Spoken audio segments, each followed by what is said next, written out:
Maybe they don't find against him. Maybe he comes out scot-free, and then he can say he's been vindicated. Maybe he doesn't, and there's a by-election in Clacton, and actually he probably still has a very good chance of winning that. And then once he wins that, he can say the people have spoken, and it's the establishment trying to bring me down and all that sort of stuff. I guess what it depends on is if Farage rides it out, which I obviously have no idea, because he has walked away before, when it's got too hot, and he's just got, I just want to go back to broadcast. That's possible. And if that happens, then what happens to reform is very much in question. Now, Nigel Farage claims he is the victim of an establishment hit job as he faces calls for an investigation into financial support given to him by a convicted criminal.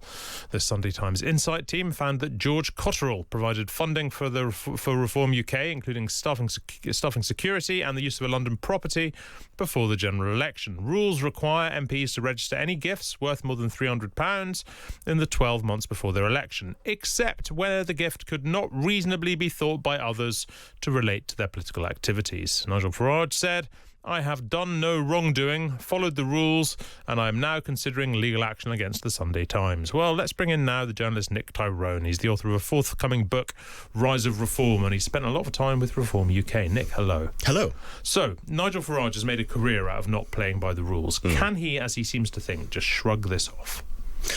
I wouldn't say shrug off would be the right words that I would use. I think this is the biggest storm that he's probably ever faced. It feels like it. It feels like everything else, that he's ever faced in his political career, he sort of has been able to shrug off. This is, for various reasons, much more difficult. I think it's the concentration of how many stories that there are. And I think what I would say is that I think he probably can get through it. It depends on a few things, which I'll come on to in a moment. I mean, if I was advising Nigel Farage, which I want to stress I am not. No, but do now. I would say that, ride it out. Just go with the establishment's trying to bring me down. I think that will work for a large contingent of his voting base. And see what happens with the Standards Committee. Maybe they don't find against him. Maybe he comes out scot-free, and then he can say he's been vindicated. Maybe he doesn't, and there's a by-election in Clacton, and actually he probably still has a very good chance of winning that. And then once he wins that, he can say the people have spoken, and it's the establishment trying to bring me down and all that sort of stuff. I guess what it depends on is if Farage rides it out, which I obviously have no idea, because he has walked away before, when it's got too hot, and he's just got, I just want to go back to broadcast. That's possible. And if that happens, then what happens to reform is very much in question.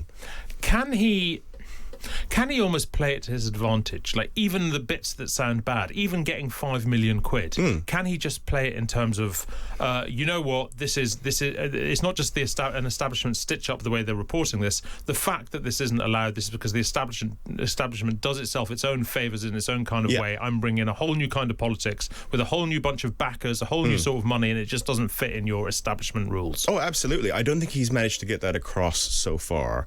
I think he's seemed a little bit, I know this is an overused term in politics at the moment, but a little bit rattled. The way he's come across is sort of a bit too confrontational, a bit too angry, I think, in media appearances. I think he needs to get over that. I mean, I think in a strange sort of way, he sort of needs to be a bit more Trumpian on this. He sort of needs to be like, what's the big deal? This is just the establishment trying to tear me down. When you speak to Reform supporters, and you've spoken to a lot, how do they view his association with, like, incredibly rich people? Do they? Because there is that Trump thing of being like, well, good. That's where the power is, that's where the money is, that kind of American gung-ho that goes, bring it on. Do Reform supporters have any of that? Interestingly enough, no. And I just think it's because Farage has been around as long as he has, and he's established himself in a certain way with these voters that he can kind of almost do no wrong. I mean, maybe there'd be something that would go too far, but I don't think getting a lot of money or having a lot of money actually affects it. I think they just sort of feel like, well, he's using the money to fight for us, sort of thing, is something that you'd hear a lot of. So, oddly enough, even with his most working class voters, even his most sort of Labour-leaning voters, what I've seen on the ground, it doesn't seem to affect his popularity. I mean, the bigger problem for him, presumably, is that it's just all anybody wants to talk about, and he can't give a press conference. He was virtually invisible in the Makerfield by-election precisely because he didn't want to be talking about this. Yes, exactly, and I think that's a mistake. He needs to write. If he's going to write it out, he needs to write it out. He cannot hide. He just can't hide from this. It's too big. I mean, I guess, as I say, if he writes it out, one of the things is it's the story now, but the story in, October, November could be, Burnham isn't getting a bounce, or it's not working out for Burnham, and then that becomes the story. And actually that works for Farage, because obviously his whole story is the two-party system is dead, etc. And if Burnham is being seen to at least be stumbling early on, I think that plays to Farage and moves the narrative on. What support will he have among other sort of reform figures, never mind just supporters? I mean, so Robert Jenrick was on the airwaves yesterday vigorously defending Farage. Will everybody want to do that? Will there be some sort of bubbling resentment of him among some of the other big names that they're just having to go through this, having to do it when no one's given them, we assume, £5 million? That's a great question. I think for now, no. I mean, maybe if there's more stories and the thing snowballs, perhaps. But I think for now, I think there is a fear of what happens if Farage leaves, because it's a sort of question mark as to what happens to reform. Can another figure galvanize the same group of people in the same way? You have to sort of go, well, on current evidence, it's at least extremely questionable. I mean, I think there is more to reform than Farage, but what Farage gives them is a figure, and he unites all the different factions of reform in a way that it would be difficult to see, say, Jenrick or Yusuf or Lee Anderson doing the same thing. Some bit of the coalition would be probably alienated. Well, the Labour Party and the Tories, and the Lib Dems as well, will obviously be sort of delighted that this is happening, cheering it on. And in that respect, I guess when he says this is a war by the establishment, well, yeah, kinda. But it goes hand in hand with the idea that if reform does sort of crumble, with or without Farage, those voters go back to one of those parties. That's a bit of a pipe dream, isn't it?